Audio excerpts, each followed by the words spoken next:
வணக்கம், welcome to சாமி spoken English. இன்னைக்கு நம்ம பார்க்க போகிற லெசன் வந்து யூஸ்ஃபுல் 6 வேர்ப்ஸ். நம்ம நிறைய வீடியோவில் சொன்ன மாதிரி நிறைய வேர்ப்ஸ் கற்று வச்சுக்கோங்க. அப்போதான் கிராமட்டிக்கல் மிஸ்டேக் இல்லாமல் எழுத முடியும். பேசும்போது இந்த வேர்பு போடுறதா அந்த வேர்பு போடுறதான்னு எந்த குழப்பமும் இல்லாமல் ஆப்டான வேர்பை நம்மளால நினைச்சோன்னு போட முடியும். சரி, நம்ம ஃபர்ஸ்ட் பார்க்க போகிற வேர்பு என்ன? ஸ்காஃப். SCOFF. இந்த ஸ்காஃபுக்கு வந்து 2 மீனிங்ஸ் இருக்கு. ஒன் பை ஒன்னா பார்க்கலாம். ஃபர்ஸ்ட் என்ன? யாரையாவது மட்டம் தட்டி ஏளனமா பேசுறத தான் ஸ்காஃப்னு சொல்றோம். லெட்ஸ் இன் எக்ஸாம்பிள், என்னோட கருத்தை வந்து அவங்க வந்து மட்டம் தட்டி பேசினாங்க, கிண்டல் பண்ணி பேசினாங்க, ஏளனம் பண்ணாங்க. they scoffed at my opinion. they scoffed at my opinion. சரி, இந்த ஸ்காஃபுக்கு வந்து இன்னொரு அர்த்தம் இருக்குன்னு சொன்னேன்னு, அது என்ன அர்த்தம் தெரியுமா?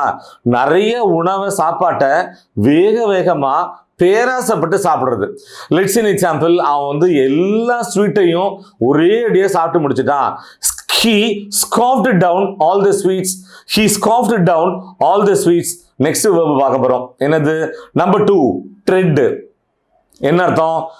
பாதத்தை தரையில வச்சு நடக்கிறது, சிம்பிளா நடக்கிறது, அல்லது பாதத்தால மிதிக்கிறது, அல்லது பாதத்தால துவைக்கிறது. சரி, ஒரு எக்ஸாம்பிள் பார்க்கலாம். மன்னிச்சுக்கோங்க, நான் உங்க காலை மிதிச்சுட்டேனா? யாராவது காலை நீட்டி போட்டு உட்காந்துருப்பாங்க, நாமளும் தெரியாம அவங்கள மிதிச்சிருப்போம். மிதிச்சுட்டு கேட்போம், சாரி கேட்போம். எப்படி கேட்போம்? மன்னிச்சுக்கோங்க, நான் உங்களோட காலை மிதிச்சிட்டேனா? எப்படி கேட்போம்? Sorry, did I thread on your food? Sorry, did I thread on your food? Next verb என்ன பார்க்க போறோம்? நம்பர் 3, விம்பா. என்னது?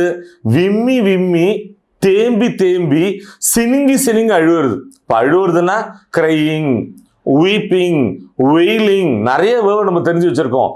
வேரஸ் சினிங்கி தேம்பி விம்மி அழுவுறத விம்பர்னு சொல்றோம். லெட்ஸ் இன் எக்ஸாம்பிள், அந்த குழந்தை காணா போயிடுத்து, அப்புறமா அது என்ன பண்ண ஆரம்பிச்சுடுத்து? விம்மி சினிங்கி தேம்பி அழ ஆரம்பிச்சுடுத்து.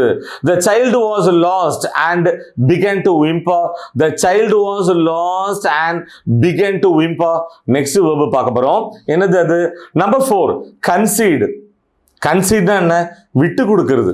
நல்லா கவனிங்க, வெறும் விட்டு கொடுக்கறது இல்ல, மனசே இல்லாம விட்டு கொடுக்கறது, அல்லது விருப்பமே இல்லாம மனசே இல்லாம எதையாவது ஒரு விஷயத்தை ஒத்துக்கிறத கன்சீடுன்னு சொல்றோம். லெட்ஸ் இன் எக்ஸாம்பிள், என்ன கட்டாயப்படுத்தி ஒத்துக்க வச்சாங்க, என்னை கட்டாயப்படுத்தி விட்டு கொடுக்க வச்சாங்க. I was forced to concede. I was forced to concede. நல்லா கவனிங்க, இந்த வாக்கியம் எதுல இருக்கு? செயற்பாட்டு வினையில, பாசிவ் வாய்ஸ்ல இருக்கு, சிம்பிள் பாஸ்ட்ல இருக்கு. நெக்ஸ்ட் என்ன பார்க்க போறோம்? Number 5, regain. REGIN. ரீகெயின் என்ன அர்த்தம்? இழந்த ஒன்றை மீண்டும் பெறுதல் அல்லது திரும்ப பெறுதல். லெட்ஸ் இன் எக்ஸாம்பிள், ஒரு ஆஸ்பத்திரியில் ஒரு பேஷண்ட் அட்மிட் பண்ணிருப்போம். டாக்டரை கேட்போம், இந்த பேஷண்ட்டுக்கு எப்ப சுய நினைவு திரும்பும்? எப்படி கேட்போம்? when will the patient regain consciousness? So இந்த லெசனோட லாஸ்ட் லெக் வந்துட்டோம். Number 6, gape. கேப்னா என்ன? வாயை பொழந்துக்கிட்டு எதையாவது பார்க்கறது, அதாவது ஆச்சரியமா பார்ப்போம் இல்லையா? ஸோ வாயை பொழந்துட்டு எதையாவது பார்க்கறது தான் நம்ம இங்கிலீஷ்ல கேப்னு சொல்றோம். லெட்ஸ் இன் எக்ஸாம்பிள், அப்படி என்னத்தை வாயை பொழந்துக்கிட்டு பார்த்துக்கிட்டு இருந்தீங்க? What were you gaping at? What were you gaping at? My dear viewers, useful 6 verbs.